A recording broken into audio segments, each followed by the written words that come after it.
नमस्कार दोस्तों। प्रस्तुत है यशपाल जी द्वारा लिखी कहानी दुख का अधिकार। मनुष्य की पोशाकें उन्हें विभिन्न श्रेणियों में बांट देती है। प्रायः पोशाक ही समाज में मनुष्य का अधिकार और उसका दर्जा निश्चित करती है। वह हमारे लिए अनेक बंद दरवाजे खोल देती है, परंतु कभी ऐसी भी परिस्थिति आ जाती है कि हम जरा नीचे झुककर समाज की निचली श्रेणियों की अनुभूति को समझना चाहते हैं। उस समय यह पोशाक ही बंधन और अड़चन बन जाती है। जैसे वायु की लहरें कटी हुई पतंग को सहसा भूमि पर नहीं गिर जाने देती, उसी तरह खास परिस्थितियों में हमारी पोशाक हमें झुक सकने से रोके रहती है। बाजार में फुटपाथ पर कुछ खरबूजे डलिया में और कुछ जमीन पर बिक्री के लिए रखे जान पड़ते थे।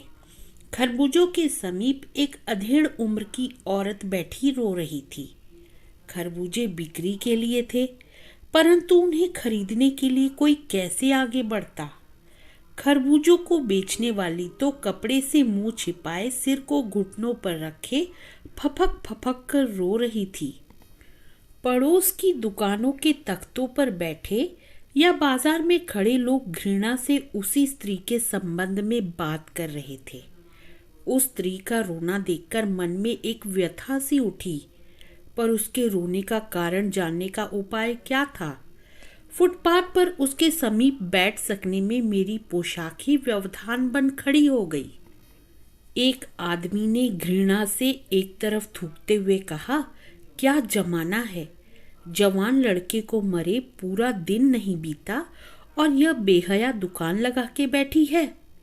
दूसरे साहब अपनी दाढ़ी खुजाते हुए कह रहे थे, अरे जैसी नीयत होती है अल्लाह भी वैसी ही बरकत देता है। सामने के फुटपाथ पर खड़े एक आदमी ने दिया सलाई की तिल्ली से कान खुजाते हुए कहा, अरे इन लोगों का क्या है, ये कमीने लोग रोटी के टुकड़े पर जान देते हैं। इनके लिए बेटा बेटी खसम लुगाई धर्म ईमान सब रोटी का टुकड़ा है।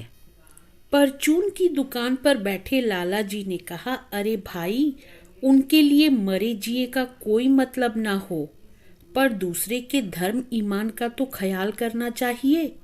जवान बेटे के मरने पर 13 दिन का सूतक होता है और वह यहाँ सड़क पर बाजार में आकर खरबूजे बेचने बैठ गई है। 1000 आदमी आते जाते हैं, कोई क्या जानता है कि इसके घर में सूतक है। कोई इसके खरबूजे खा ले तो उसका ईमान धर्म कैसे रहेगा, क्या अंधेर है। पास पड़ोस की दुकानों से पूछने पर पता लगा उसका 23 बरस का जवान लड़का था। घर में उसकी बहू और पोता पोती हैं।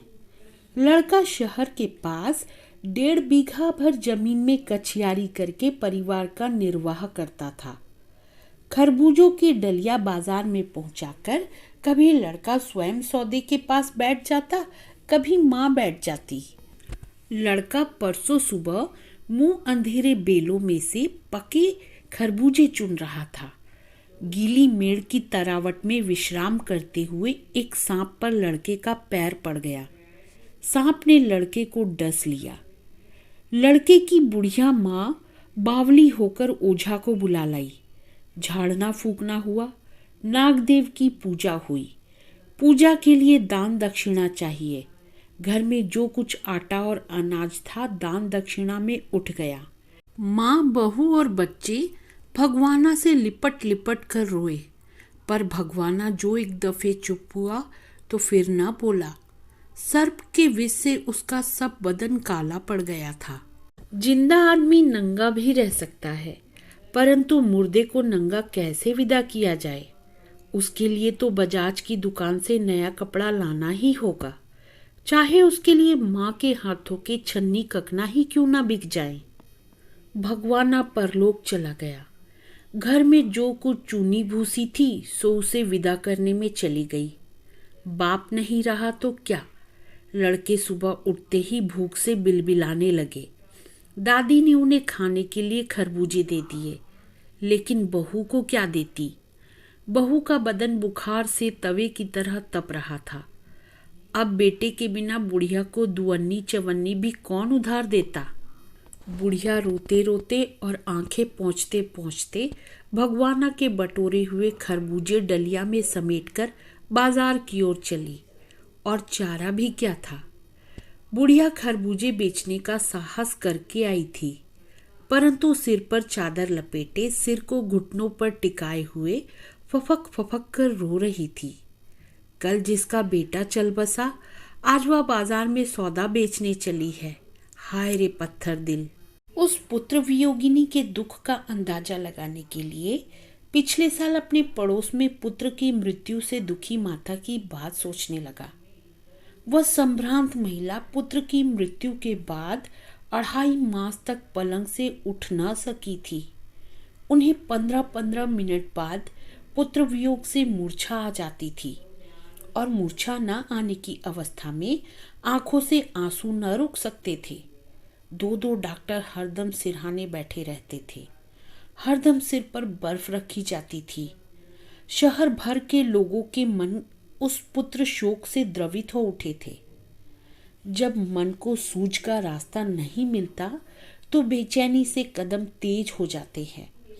उसी हालत में नाक ऊपर उठाए राह चलतों से ठोकरे खाता मैं चला जा रहा था। सोच रहा था, शोक करने, गम मनाने के लिए भी सहूलियत चाहिए और दुखी होने का भी एक अधिकार होता है। दोस्तों, दुख प्रकट करना हर व्यक्ति का अधिकार है। दुख की अनुभूति समाज का प्रत्येक वर्ग करता है, परंतु दुख मनाने का अधिकार सबको नहीं है। वह केवल संपन्न वर्ग को ही प्राप्त है, क्योंकि उसके पास शोक मनाने के लिए सहूलियत भी है और समय भी। दोस्तों, यदि आपको यह कहानी पसंद आए तो मेरे चैनल को लाइक और सब्सक्राइब जरूर करें। अब मिलती हूँ आपसे अगली कहानी के साथ। तब तक के लिए अलविदा।